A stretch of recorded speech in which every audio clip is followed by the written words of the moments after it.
తెలంగాణ రైతు సోదరులకి పాదాభివందనం.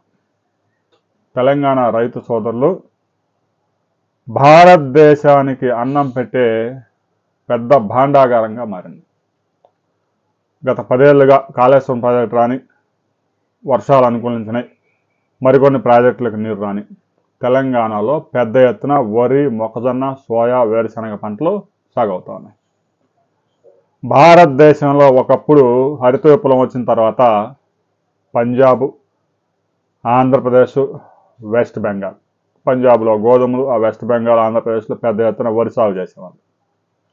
ఒకప్పుడు స్వతంత్రం వచ్చిన కొత్తలో అమెరికా నుంచి ఓడలో గోధుమలు, బియ్యం వస్తే తప్ప భారతదేశంలో చాలా లక్షలాది కోట్లాది కుటుంబాల్లో పొయ్యిలో నుంచి పిల్లి లేచేది కాదు. అంటే ఇళ్లలో ఆహార ధాన్యాలు ఉండేవి కాదు. అప్పటికే 50 కోట్ల జనాభాతో ప్రపంచంలోనే అత్యధిక జనాభా ఉన్న రెండో దేశంగా భారతదేశం ఉన్న బ్రిటిష్ వాళ్ళు కూడా భయపడి వెళ్ళిపోయారు.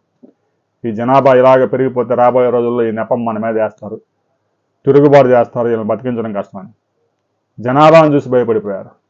ఇక ఆ తర్వాత 20 సంవత్సరాల పాటు భారతదేశం చాలా ఆహార కొరతను ఎదుర్కొంది. హరిత విప్లవం వచ్చిన తర్వాత భారీ ప్రాజెక్టులు నిర్మించడంతో పాటు సంకర జాతి విత్తనాలు, హైబ్రిడ్ సీడ్స్ కూడా అందుబాటులోకి వచ్చాయి. కెమికల్స్, రసాయనాలు పెద్ద ఎత్తున వినియోగించి 327 మిలియన్ టన్నుల ఆహార ధాన్యాలు నేడు ఉత్పత్తి చేస్తూ ఉన్నాయి. భారతదేశ అవసరాలకు 250 మిలియన్ టన్నులు పోగా మరో 70-80 మిలియన్ టన్నులు ఆఫ్రికాలోని దాదాపు 54 దేశాలకు ఎక్స్పోర్ట్ చేస్తూ ఉన్నాయి. అయితే తెలంగాణ రైతుల గురించి మనం ఇక్కడ ఒక విషయం గొప్పగా చెప్పుకోవాలి. గడిచిన 7-8 సంవత్సరాల్లో తెలంగాణలో ఆహార ధాన్యాల ఉత్పత్తి తెలంగాణ రైతులు రెట్టింపు చేశారు.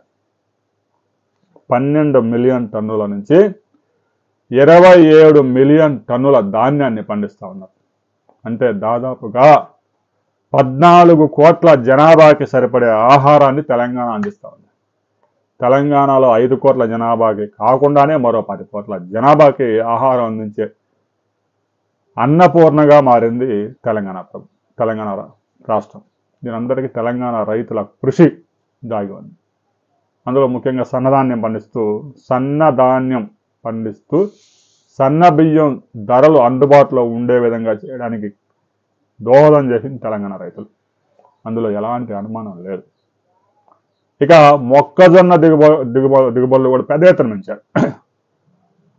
దాదాపు 30 లక్షల టన్నుల మొక్కజొన్న ఉత్పత్తి చేస్తున్నారు. 3 లక్షల క్వింటాల వేరుశనగ ఉత్పత్తి చేస్తూ ఉన్నారు.